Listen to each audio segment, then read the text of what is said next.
Hey, Sarah. Welcome to the Locker Room Podcast. Hello, thanks for having me. For any of those who don't know you, can you introduce yourself and share a little bit more about yourself? Yeah, my name is Sarah Schneeweis. I am the current manager of performance teams for the Sacramento Kings and the head coach of the dancers, the Kings Dancers. I'm also in charge of managing our breakers team as well and our drumline. And this will be going into my third season in this role with the Sacramento Kings. And I also own a dance studio in Northern California called Hype Dance Studio that I've had for 22 seasons now. And I'm also a mom of extremely active family, a wife and a sister, a friend, an aunt, all the things. So life is really full. And I come from a long line dance background myself. So I grew up as a dancer. I grew up in Long Beach, California.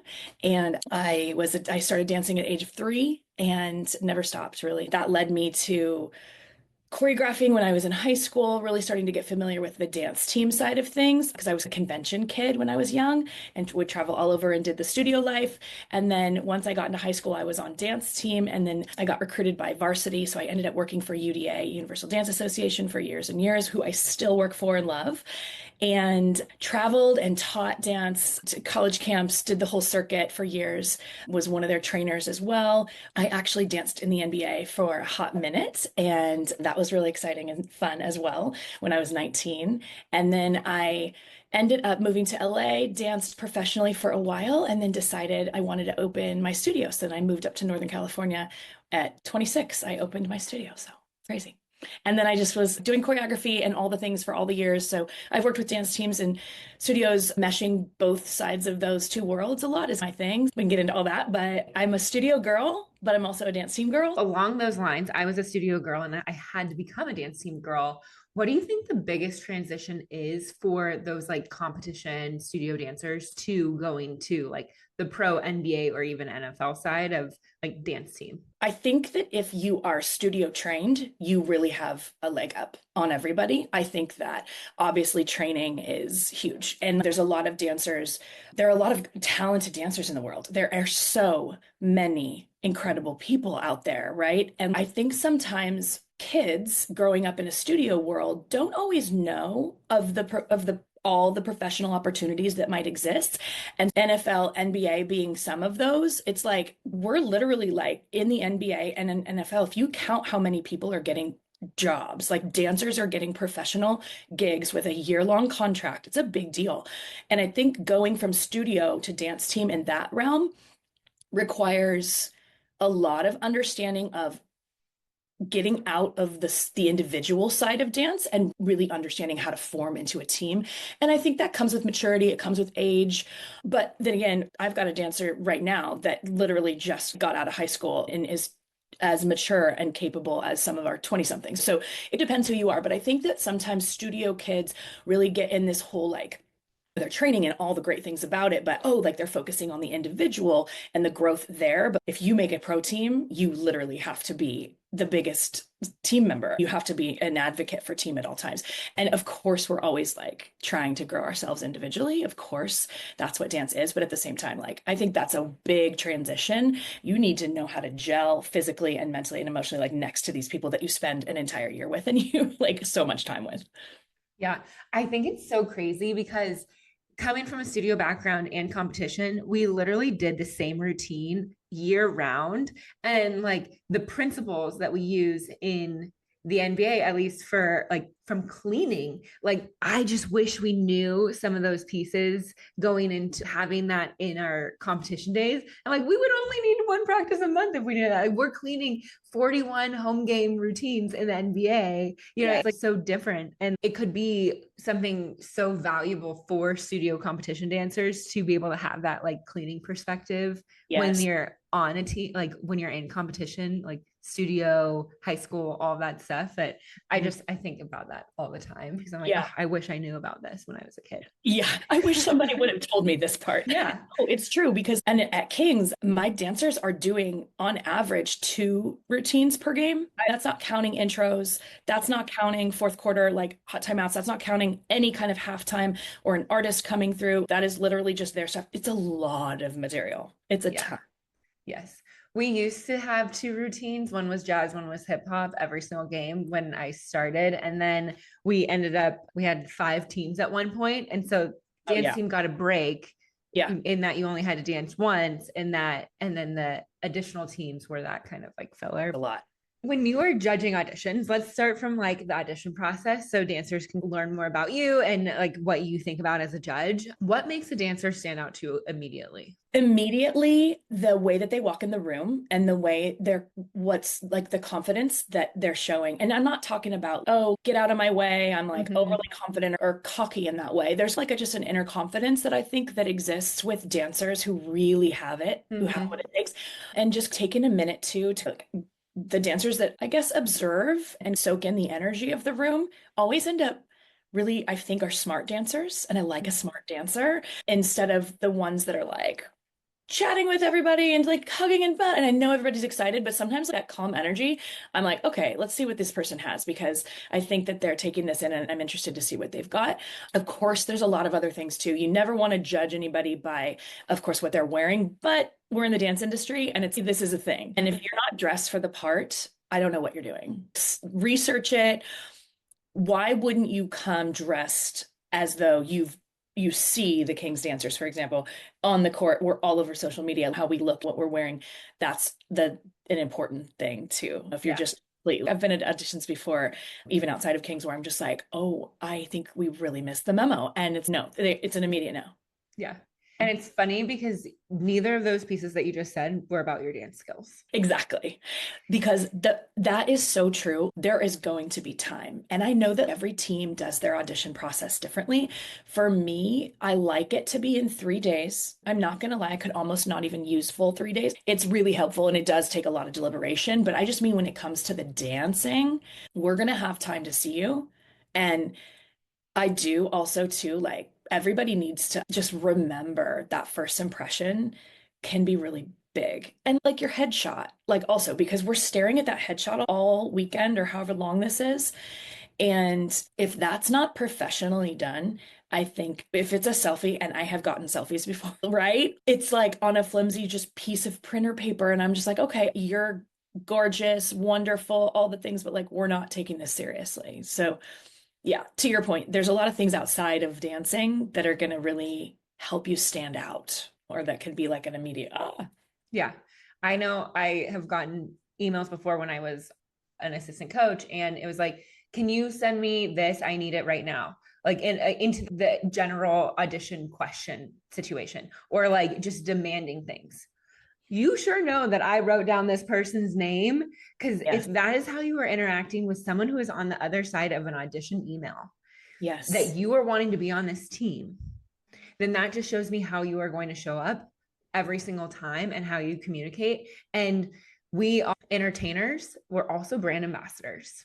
And that is just like a huge piece of the puzzle that I yeah. think that dancers don't realize, because you think I'm just dancing, but it truly is a representation of a globally recognized organization. And you almost are a brand ambassador first, last, and always, and a dancer second in some cases, depending on the team, the organization, and the expectations that they put on you.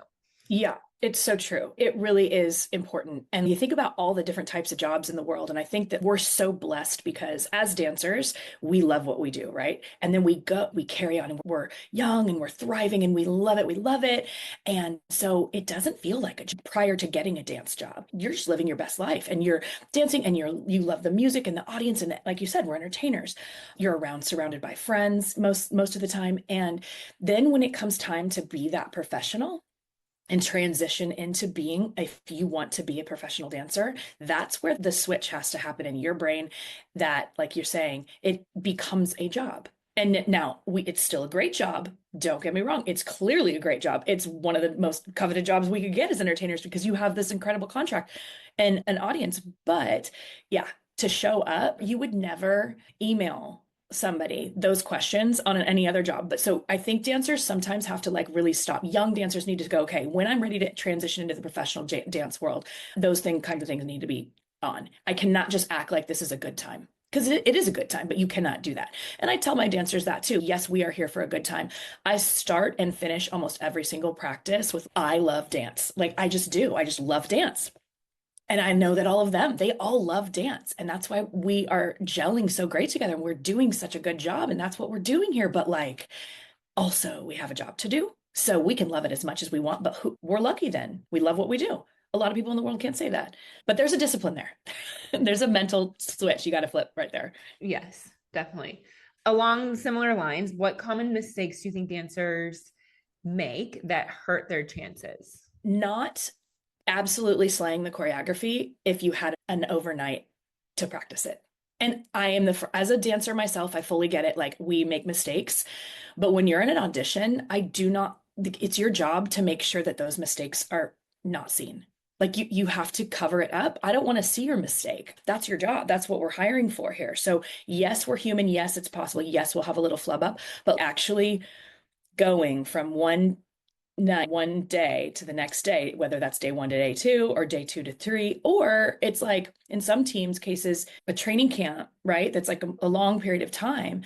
If a dancer's repeating the same mistakes and like fuzzing out on the same parts of choreography, that's a really big red flag to me because then I'm worried about that dancer's retention and their ability to understand corrections and take them and apply them. Totally. Yeah. Do you have any like quick tips for dancers who feel like they do struggle with retention of how do you get better? It's a retention, choreography retention is a practiced skill. Okay. So this is why I always say like to all dancers, when you're little and you like look at these like 10-year-olds just like slaying the world, I'm like, and we're just like, oh my gosh, they're so cute, but they don't have the stresses of life, right? As much as adults do. And so they're like these little sponges and they practice and they go to class every day. That is a skill as adults. It's harder to take things on when we get older. It's really important that gets practiced as much as possible. So training has to happen. I do not understand any pro dancer that thinks they can't train and then just show up because they used to dance. I do not get it. You have to train. You have to be in the practice of daily retention in order to do a job like we're talking about NBA, like minimum 65 routines a year. You have to be able to hone that skill in, right? So my advice is get your butt in class and not just like pro style classes. Challenge yourself to other classes too. Get outside of your comfort zone. There are so many ways to do that. And then being in that uncomfortable feeling is what will push your brain through when it comes time to going, oh, because like, for example, like this year, even some of my returners, they didn't have one of our guest choreographers. It was Dexter Carr, who's fantastic. And they had made, maybe some of them have taken Dexter's class before, but like the majority of everybody hadn't taken his class. And so his style and choreography was new for people. And it was like, this is challenging and he's fantastic. That's why he's there. I absolutely love it. I think for them, it was like, oh, that's that moment where you do not know what to expect. And at an audition, it's not our job, I think, as directors, coaches, choreographers, to give that information to the dancers. Everybody wants to know who's choreographing. I'm like, y'all, if you don't go on an industry audition and get to know that information, you show up because you want to be in that music video. And you don't get to ask questions about the choreography. Are you kidding me? No. So dancers in pro, I think, really just keep training, expect the unexpected. And then when that happens, if you're training and you're in that cycle of training your brain to retain, you'll have a way. Yeah. I think you saw my TikTok the other day that I personally think that some of the NFL dancers are more committed right now that I've seen than NBA dancers because they show up for themselves instead of having to take this break because we're tired. I get it.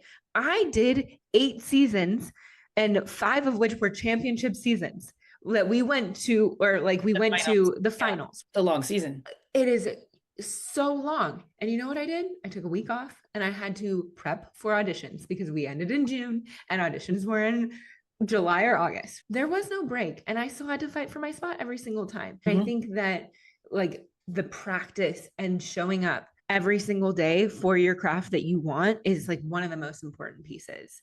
Yeah. And I don't know what, and I think you're seeing that from your perspective, right? Like in your program. Yeah. And I don't see that up here, like with our NBA dancers. Every single one of my dancers that was coming back was training. I'm actually really proud of my team. They're all like, they're literally like in LA all the time.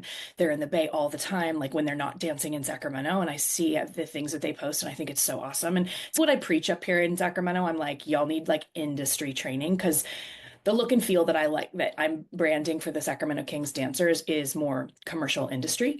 That's just the direction we go. But I know what you mean. I think it's just like anybody that's mindset is, I need a break. Yes, your body might need a physical little moment, but like truly you got to keep going. And Yeah. that's when dancers are at their best, is when they're like absolutely practiced. There's an example I have. My dancers this year, we didn't make the final, so we weren't as fortunate to go that long. And I know that's so long. I was like literally looking, I was looking at the OKC dancers this year and I'm like, oh my gosh, y'all, this is forever. And then Yeah. I saw the coach in Vegas and I was Yeah. like, oh my God, Kristen, this is crazy. She's like, I think we just stopped a week ago. I'm like, I Yeah. think you did. Yeah, it's crazy. But so this summer, we had the opportunity to travel to do 2 international trips. We traveled to Mumbai, India, and Yes. I had a group of dancers. We did that. And leading up to that trip, there's practices, there's more. Like, we're still working in the midst of doing all the prep classes and like all the things.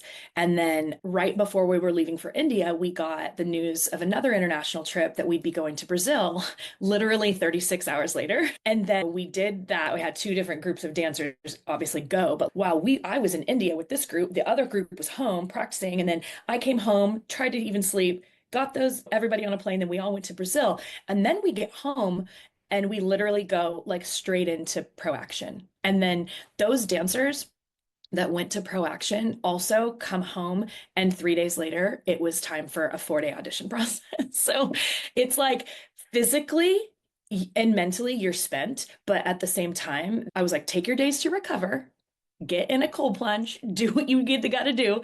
But they felt almost more like well practiced and ready for auditions. Like they were like, okay, I just did this, we're ready to go. And I think that's the difference of when you're on a team, you know what is needed. Like, you're getting year-round practice every single week because you're in motion. Whereas when you're training and you don't know what is expected of you, you're like, cool, I need a break. This was hard.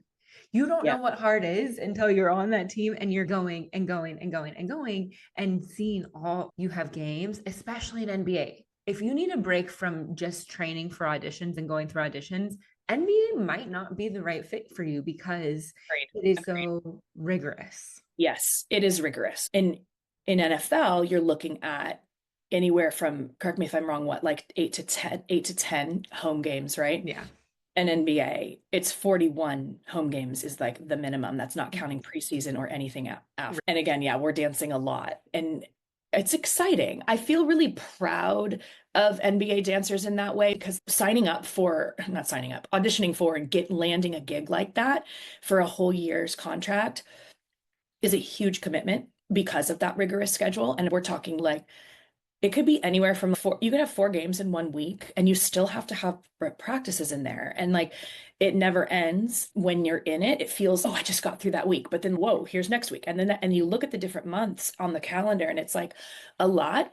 And so I feel really proud of NBA dancers for those who can hack it. And it's also too, like, it's a mental thing and you have to be up for that. You have to have a good attitude about that. And the people that don't, and they can bring a team down, obviously as directors, like that's our discretion here to make sure we don't hire those people. The people that have good attitudes and that are like a beast, can get through it, are the ones I want on my team. Absolutely. Yeah. Because like when like you were on a team too, when like somebody comes to practice and they're like, hi, I just want to let you know, I just haven't been feeling that great this week. Okay, great. You're not that. I'm not saying that to any of my dancers that like were genuinely sick. Like I get that. And sometimes people are like, Sarah, I need you to know I want to go full out right now, but I'm nursing a hurt knee. Okay, I need to know that. Thank you. But I'm talking about the ones that are always just like, I just don't think I'm really up for it this week. I'm like, oh my God, do not talk to me. You're an adult. Get your life together and do your job. I shattered a glass at home one time, and I stepped on this piece of glass, and it was like maybe a couple days before a game. My foot swelled up so big because it got infected.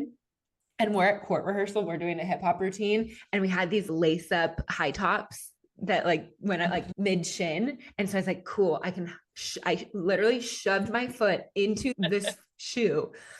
And in the middle of like the court rehearsals, I get yelled at by Sabrina. And I was like, of course I get yelled at. And she's like, what's going on with you? And I was like, my foot is like double the size right now. And she's like, you should have told me, you shouldn't be dancing right now. And I'm totally fine. I'm totally fine. Totally fair. I totally dance right now. Well, So dancers are notorious for doing that. And it's like, yes. we want to be there. We don't want to not rise to the occasion, but oh gosh, yeah. Injuries are different than soreness, right? Just a needed personal day is different than just having a hard day. There are absolutely things that we all need to do and balance as people. And I support that 100%. But Yes. No, and I think that if you're going to go into the mentality of it, like I need to have a rest day. This is like too hard for me. I just want to level set for everyone who is listening to this, and you need to choose the right league. You need to choose the right team. Like all of this comes from researching the team and figuring out what's going to be the best fit for you from a mental perspective, from a physical perspective, from a style perspective, from like are you the right director for me just as much as I'm the right dancer for you? All of those things come into like the research process of making sure that you're auditioning for the right team, because then you don't want to be that person who's I'm struggling. Everyone's going to struggle. Every single dancer has something to work on when they're on a team. Everyone does. But like to bring the whole team down with the mental side of things of I'm not sure if I can rally this week, like that just, especially in the NBA, I just don't think is an option.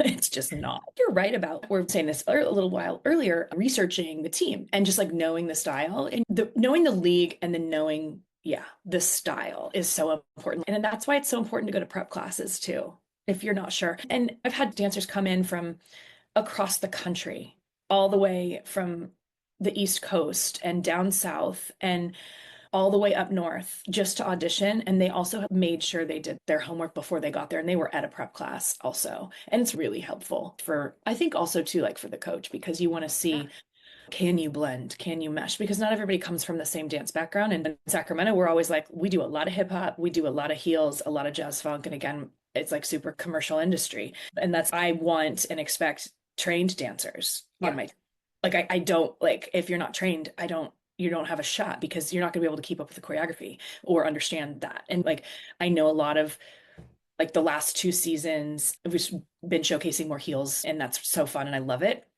And I know that's not the case in every single market, but for us it is. And so like we made sure that in heels was incorporated into our prep classes. And then people would email and or ask questions in DMs and on social, just kind of what can I do? What can I do to prep? And I'm like, you need to really make sure that you've taken enough heels classes where you feel like you're, even if that's not your staple style or genre of dance, your jazz training and your like general dance training can lean into that. And then I need to see good technique in heels. Like we need to make sure that we can walk on the balls of our feet. And that has actually like canceled out some outstanding dancers. And that's just because that's what we do in Sacramento. So it would be dumb of me not to test that out at an audition. And there was some fantastic dancers that maybe they weren't as strong in heels and they got outdanced by other people that were. Even if you have never done that style, I just highly suggest that dancers are training. Yeah. And like it comes back to doing your research, because you have come into being the head coach of the Kings and bringing the industry side of dance to the pro world. And there's a handful of teams who do that. And if that is the world that like you feel like you excel in, then like the Kings is the dance team for you, which is really exciting, right? And you have to know what you're getting yourself into and what team is going to stylistically match you. Like Blazers, they wear red lips. Warriors, it's pink and it's glam and you guys are a little bit more like edgy and like funky and you have hip hop and your industry. You have to put on different personas to be a different dancer on a different team, or you need to be like laser focused on specific teams and be like, I know that this is going to be the right style because I'm an industry dancer in LA and I actually want to try to be on a dance team. And I know that this team and this team are probably going to be the right fit for me. And like be realistic about it. I agree. Totally.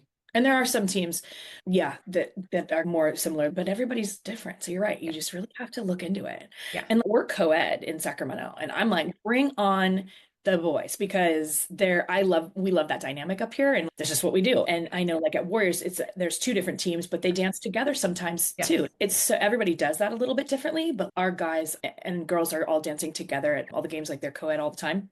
And sometimes we separate, don't get me wrong. Like sometimes we do all girls are guys and we'll incorporate the breakers too. So there's obviously like different creative ways you can do that. Yeah. But I'm like, people were always wondering, I think in the NBA over the last 10 years, obviously, maybe even less than that, 5 years, it's really changed. And some teams are still going to just remain like more of a traditional all-female team. And some markets are embracing like a full co-ed thing. And I'm just like, oh my gosh, bring it on. It's so fun. Just creatively, selfishly to choreograph for them for a co-ed team. Like it's a blast. I sit on the hip hop panel for UDA College Nationals, and I've seen in that dance team world too that really start to transition over the last 5 years. And I just know as a spectator and as a judge, I always got so excited like when there's that dynamic of girls and guys on the floor. So that's what we're doing. The guys are so fun. So when I was coaching, it was one of the first years that we had Blue Crew, and I was always with the guys. And I'm inherently not a hip hop dancer, but I had to become a hip hop dancer because I was Yeah. on Warriors. Yeah. And so they would like joke with me and be like, call me Swag Mira and like all these different things. But it's just like the power and the dynamic that guys bring. It Yeah. also raises the bar for the women dancers. So you have to, if this is a hip hop routine and the guys are with you, you have to rise to the occasion because they're going to outdance you. And that's not what you do on a team. You, as a female dancer, you get to rise to the occasion of the powerfulness that the boys are bringing, which is, it is a really fun dynamic to have both energies and like styles for sure. Yeah. And I've always been a believer that like a dancer is a dancer is a dancer. Like I don't love to like put too many specifics on the different like guys versus girls, even though like guys can do some things a little bit stronger, but then I'm like, wow, the girls over here are like slaying this too. And then I've got some girls on the team that were really heavily trained in hip hop, and then I've got some girls that are absolutely like their whole thing was jazz and contemporary. And then the same with guys. I've got guys that I have a few guys that didn't even start dancing until 4 years ago. And I'm like, you're incredible. I have guys that were jazz and contemporary trained and choreographers within those genres and like absolutely slaying the hip hop style. So I think like dancers, like you're saying, like it really, you can affect each other, you can help each other and lift each other up. And no matter what your true background is and your strengths are, it's being okay and accepting the fact that everybody's got something great to bring to the team. And in Sacramento, that's what I really try to make that understood throughout, is that every single one of you are very unique. And I said that at auditions. I'm looking for that star power. I'm looking for that uniqueness. But yet at the same time, we have to come together. And then you start to see, as a coach, you start to see it like lift up, and then a quarter way through the season, and then halfway through the season. And by the end of the season, I'm like, you guys are freaking insane. I love you so much. This is incredible. And so that's like how I treat each season, is like, I don't know. It's not a competition. It's just a competition for ourselves. Like, how great can we get and continue to do wonderful things and not get burnt out and crazy tired, but like also elevate our style and our craft, because you can't just decide you're going to be a pro dancer. You cannot just decide that. You can decide it and then work really hard towards that at some point, but you have to put in the years of work. And I just love dancers. So when I see that training coming in, I'm like, I adore the fact that you've put all this time and effort into your craft, and now we get to help elevate it even more. That's what a real pro is to me. Yeah, I love that. Next question on auditions. How important is personality and presence to you compared to pure technique and like dance skill? Because we talked about it earlier, you're an entertainer, right?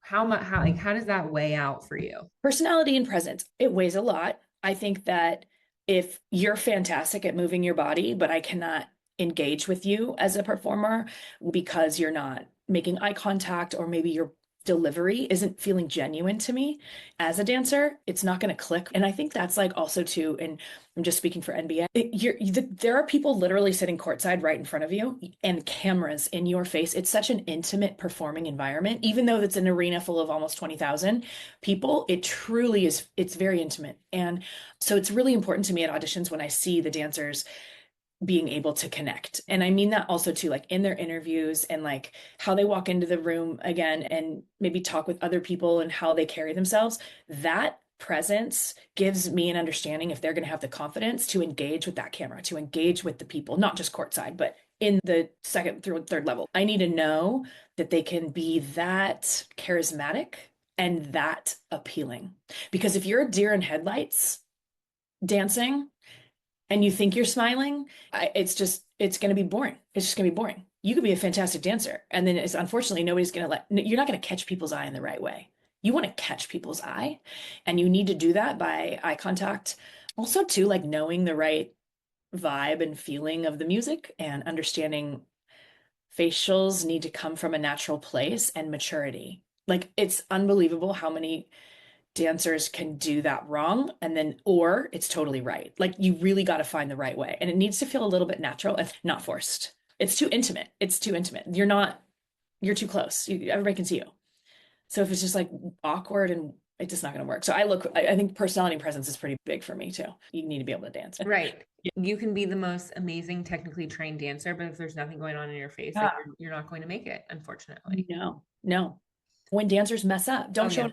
That is one of the transitions that I feel like competition and studio dancers have to make is that performance piece a little bit more because they are just so sometimes focused on technique and like skill and the ability to dance. But then being a performer, although like you do technically perform at competitions, I just don't feel like it's as much as you are needed to in like the pro dance space. And that's something that I focus heavily on at my studio too, is that you need to be engaged. And I think it just depends on the studio, and it depends on, some of them are more focused on technique and they're put so much importance on that, like you're saying. And then I'm like, you got to have it all. You have to have it all. And also, what are you doing on stage if you don't show it on your face? What are you doing? Isn't this fun? Aren't you having a good time? Yeah, it's so confusing to me because I'll see this beautiful, technically trained dancer, and then my assumption is that you have been on a competition team or studio or whatever just by the way that you show up. And then there's nothing on your face. And I'm just like, I'm so baffled by it sometimes. Or is it that like you've done it in the past, but just to this, you're not bringing it and you're just stressing yourself out so much that you're trying to be perfect that your face is the first thing that falls. Yeah. But that's right there, it is what separates sometimes amateurs from pros, is that no matter what is going on with the pro, they're going to make sure that they don't lose it. And I think that's a self-awareness thing. And I think that dancers that might struggle with that, if anybody has ever gotten that feedback, it might be really great to just film yourself in a way that you can review it, or ask for direct feedback in class, because you have to be able to know how to turn that on. And you're not acting, you're just emoting. Your job as a dancer is to emote and get the audience, whoever's watching you, whether it's a competition or an NBA game or an NFL game, your job is to get them to be excited to watch you so that they're excited about their experience. It's entertainment. And so there's this whole, like, in my opinion, a cyclical process of being an entertainer. You want to give to them, so they give to you, so you give to them. It just keeps going around. And that's what creates energy. That's what creates excitement. And that's what creates people that do not know anything about dance to be like, oh, wow, that was really good. Or that was fun. That was awesome. Because fans aren't just like only focusing on your cool shoes. They're not just only focusing on the song choice. They're not only focusing on the style that your hair happens to be in. And they're also not just focusing on the dance. They're focusing on everything all together. That's what makes it. And part of that, one of those elements is literally the way that you look at them, the way that you receive them, and the way that you give to them. And as an entertainer, we got to give a lot. And so, yeah, if you're a deer in headlights, you're not a pro to me. You're an amateur. And that's okay. Yeah. And you need time to work for that. Where we're saying that's okay. You got to train. Because not everybody, I've had kids at my studio that were like, pro performers since the age of 5. And I'm like, who are you? You're so confident and cute and you get it and you just love it and you're just emoting 24/7. And then I've had dancers that are so good and fantastic and who can barely crack a smile. And then one day when they're 12 years old, all of a sudden it's like on. I'm like, where have you been? Or one day when they're 17 or 18, there it is. So it's okay. It happens in different stages. But if you're going to the pro world, it's a no-brainer. It's not even, it's like you have to do that. It's like showing up to the combine and thinking that you are going to learn how to sprint versus you actually need to Yeah. know how to do those things Yeah. before you go. Amateurs practice until they get it right, and professionals practice it until they can't get it wrong. And that's something that we talk a lot about, is being that amateur versus that pro. And that, like, it truly comes down to consistency and showing up for yourself day in and day out, whether you want to or you just have to do it. Yeah. Yeah. Yeah. What qualities make a good dancer who's a good auditioner Oh, and okay. like a teammate? Like this girl, she brought it at auditions, and now she's just unbelievable. She's a really good teammate because of X, Y, and Mhm. Z. Qualities of a good auditioner are making yourself one of the qualities. There's many. It goes back to that great headshot. It goes back to the way you walk into the room, and it goes back to the research that you're doing on the team and your outfit you present yourself in. But another one is making yourself seen at an audition, because it's easy to get lost when there's 100 to 150 people that are on an open call like that. And I think that you need to position yourself correctly in the groups. And it's not that I won't see you probably somewhere in a group. I think it's the shows the confidence of yourself to go ahead and step up. Don't back up, because if you just are that person that keeps backing up and then you let all these other people in front of you, what that says to me is that you're terrified, which I understand because it is terrifying to audition. It is very nerve-wracking, but it makes me think that maybe you don't have the confidence to go for it. And I think that's one thing that I look for in dancers, is that courage and that bravery, and that shows confidence to me. So I remember actually having one of the girls that is such a strong teammate now, and she's on the team, it's her third year, and she didn't catch my eye the first night. This is 3 years ago. And we were more at that time, you know how it goes the first night, that when there's a large group of people, you're more just eliminating maybe people that aren't trained enough and that kind of thing. And she, of course, made it to day two. And in the morning session, she was a little shy. I barely noticed her. I couldn't have told you really who she was. And then I just kind of remember, like, in the corner of my eye, like on day two, the evening, and she was just like really starting to like make her way in and be seen. By day three, by finals, that girl was front and center, the most confident. I was like, where did she come from? This is awesome, because if she wouldn't have done that, there were so many good dancers there, but it was the way that she carried herself and positioned herself such that I saw her. And it wasn't obnoxious. It wasn't like, let me crawl onto your table. It was like, I'm right here and I'm going to do this and I want you to watch me. And she didn't have to say those words. And I did. She's, she made the team. She made the team again the second year. She made the team again the third year. And she's one of our strongest dancers. And I'm like, you are incredible. And the coolest thing about, I think I can lead into being a good teammate, the qualities of a teammate are being great and being humble. I love a good confidence, and confidence and humility can exist at the same time. And I think the humility is important on a team because, again, it's not about one person, it's about the whole unit. And everybody's so good. Everybody's so fantastic. And everybody is really a star. And I appreciate their kindness to each other, because that's what humility brings. And they don't, if anybody has an attitude, I think that it really can poison a group so quickly, because then like one snarky comment leads to another snarky comment. This isn't like typical behavior, team behavior, but like I really put an emphasis on, I don't stand for that kind of stuff. And if I hear somebody being snarky, I will literally call them out right there. It's just not needed. Just be cool, be nice, and be humble. And if your ego gets too big to the point where you can't be humble, then we have a problem. And I'll talk to you about that outside of it. But like, just appreciate everybody around you. Know that you're also a badass, and then be happy in a badass environment where you can all rise up together. I don't like the idea that obviously like you have to push somebody down to be seen. You don't have to do that. You continue to be amazing. And so that girl has been that way. All my team has. But I just used her as an example of that audition because I was like, where'd she come from? I love that. Oh. With having such a demanding schedule, you touched on it earlier, but how do you foster chemistry that sticks for such a long time and with such a demanding schedule? Okay. I run practices with zero to little fluff. I don't really like talking about things. I just like doing things. And and everybody's got a lot going on in life. So I'm like the kind of person where it's, let's get in. We love dance. I love dance. You love dance. Let's do this. And so I think that sometimes that pace keeps us very purpose driven and focused. And so it doesn't allow room for any nonsense to happen. And so then what happens is they feel so accomplished that anything they do outside of practice feels like almost celebratory. So it's like running a tight ship in that regard. And don't get me wrong, we have a lot of fun. I love to laugh and sometimes we just need a break, but I don't do an excessive amount of organized team bonding, but I do have captains that are awesome at doing things like that. We also stay in touch with communication a lot. Like communication is very important to me on a team.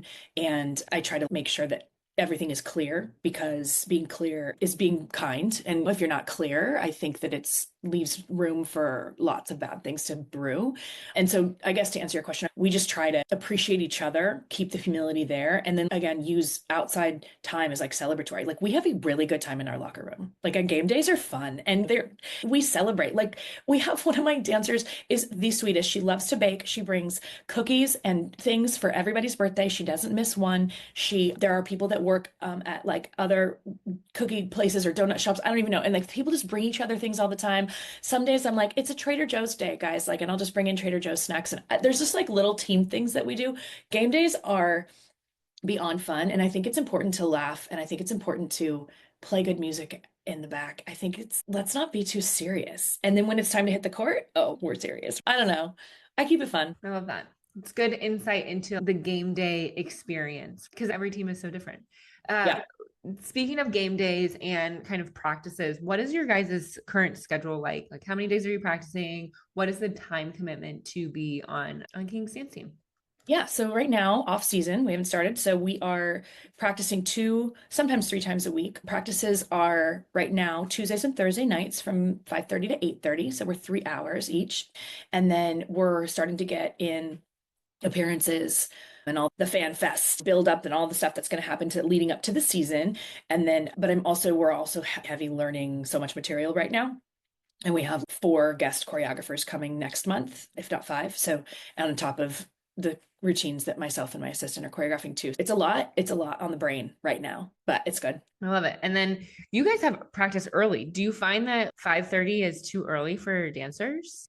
No. Okay. Like I It's so know. crazy to me. I think because you don't have as much traffic in Sacramento because like girls would come like I lived 10 minutes away from practice and so it was so easy for me, but like coming from San Jose to like the East Bay or San Francisco was like always just so tough. Yeah. It's a good point. If we go earlier, I would. Sometimes I do. Like when we have like guest choreographers, I'm like, guys, get here at 4:30. We're starting at 5. We're going till 9:30. It just depends. Yeah. But I think most of our team does live in the Sacramento area. We do have people in the Bay and also north. So we do come and out in like Roseville area too. So we have it coming in. So far, like I feel everybody's been really great about being on that schedule and like communicating to me like, hey, I have this other job. And luckily, I think they're communicating to that other job too. It's our time. It's worked out so far. Yeah. No, because I know like at least for us, we had to be at the arena at 4. It's just some tech companies and everything. They're like, oh, you're going to miss every single day this week at 3. You're leaving at 3 p.m. every single time. So our practices were 7 to 11. Okay. Wow. Yeah. Wow. Late. And our game days call time has been 2:30. Oh, because just every team is different and like how of course. like when the bowl closes and like when the player the court and all that stuff. Yeah. Yeah. They're long days. They're good. They're long. They're good. No, but it's all, again, this is doing your research. Are you going to be able to leave work at 1 o'clock to be at the arena? Or 3. Yeah. Yeah. You know what I mean? What does that realistically look like for you? Because you don't want to be on the team and be like, wait, I didn't know what the commitment was. I can't do it. Yeah. That is not good for anyone. Yeah. What is one piece of advice that you wish every dancer preparing for auditions would take to heart? Take it to heart. Be your best version of you and give yourself some self-love going through an audition weekend or week or however long it is.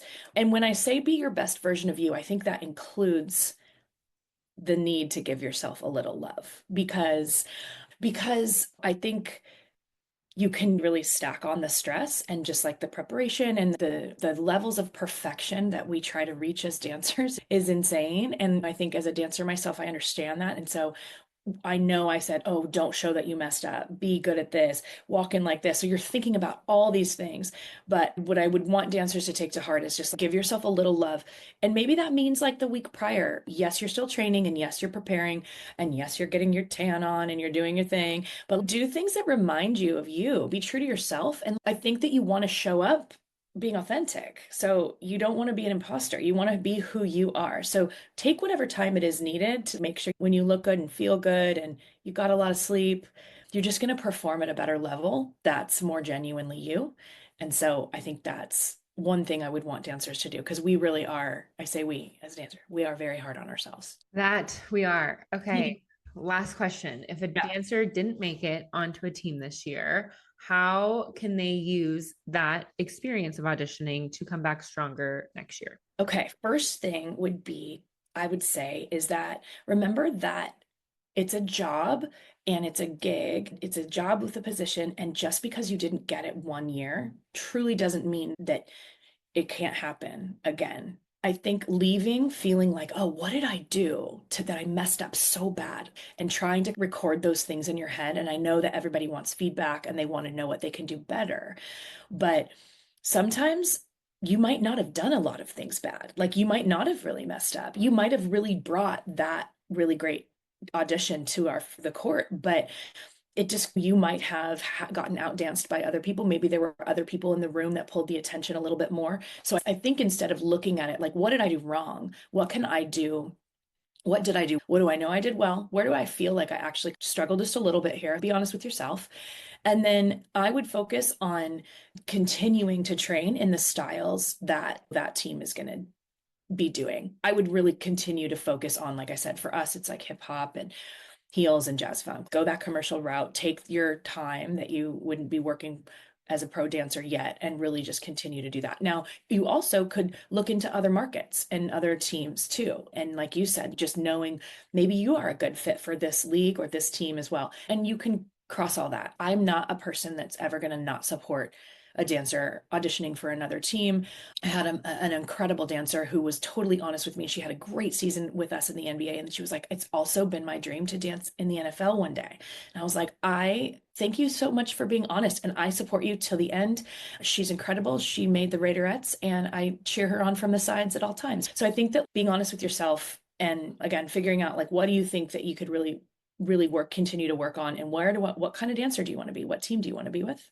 Just focus on those positives instead of continuing to be like bitter or mad or I did all this wrong or they didn't see me or blame shift anything because this is hard. People don't really know all of the things that go on behind the judges table and like all the different reasons and dynamics and things that we're looking at. And collectively, it's not an easy job to build a team of however many 16 to 24 people and do that in the best way and really go forward for a full year. It's a hard job to do. It's why it takes us a long. Yes.